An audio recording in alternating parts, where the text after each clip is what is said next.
Now I'm going to show you some advanced editing techniques for your print newsletter so that you can customize it further.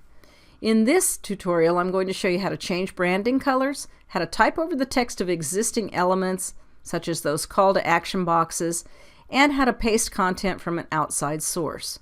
To start with, let's talk about changing your branding colors. The newsletter is designed in a blue theme, and you can see that the boxes and the font and the title are all in blue.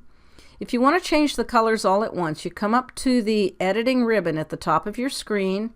Usually you'll be on home. You want to click the design tab. Come over to colors. Now yours might look a little differently than mine depending on which version, which year of Microsoft Word you're in. But it will be somewhere on your screen that you can find the design tab and the color option. Then you can choose a different scheme. If you just hold your mouse button over without clicking, it'll automatically change the scheme so that you can preview it. Let's choose this one for now, just so you can see how it made everything different in the newsletter, all in one fell swoop, and in that way you can change your branding colors very quickly. So that's how to change colors. Let's look at how to type over the text of existing elements, such as your call to action boxes. This is a call to action box, and there's usually 2 of them on your front page. There's also several throughout the newsletter. You'll find them on the 3rd page and again on the last page. This entire article on the last page is usually an advice article with a call to action either in it or at the end of it. But right now let's talk about changing the call to action box on the first page of the newsletter. To do so, just highlight the title and type in the new title. Let's say instead of going house hunting, you'd like them to call you about the house value. And of course you'd want to change the text here to fit the title. And you just want to fill up the space so that it looks like you've got a nice balance there between the title and the text and then your contact information. In the same way, you can change any of the text in any of the articles simply by highlighting each element, in this case the title, and then highlighting all the text and typing over that. Because we do some different things with formatting to fit around pictures, one thing that you can do if it looks like the formatting is not correct, go to your Home tab and click this little A with the eraser next to it.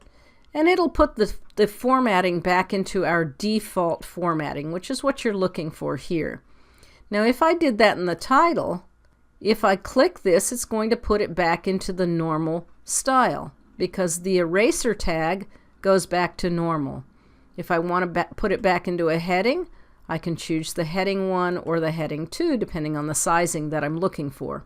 Now let's suppose instead of typing my text manually, I want to paste text in from an outside source. So let's just delete this.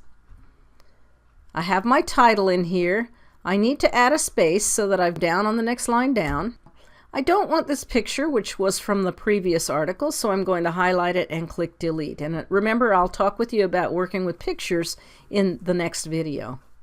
Notice that anytime you click inside of one of these boxes, it'll highlight the edge of it, and you can see where the boundaries of that article will be. Now if I want to add some text from an outside source, let's say that I'm online and I like this article and I want to add the content from this article.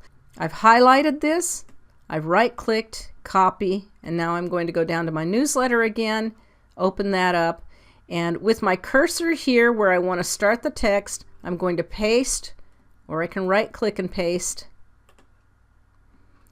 Notice that the font took the same style as the font of the original article. But I want my newsletter to be uniform, so I want to change this font by coming up here to that eraser tag and clearing formatting, and that'll put it back into the normal font. There's a little extra space here. I could add more text, or I can add a picture and then move this entire text over. And I can do that by clicking this little home plate icon and sliding it over, holding my mouse button down. And I could put a picture in there, and I have to watch that my text doesn't run out to the bottom of this box. So I would only be able to put a picture this thin in here, but I'll show you some different techniques in the next video of how you can work around that. So now I've shown you how to change the branding colors of the newsletter, how to type over the text and add your own text in its place, and then how to copy and paste text from an outside source, coming up here to this eraser tag to normalize the font.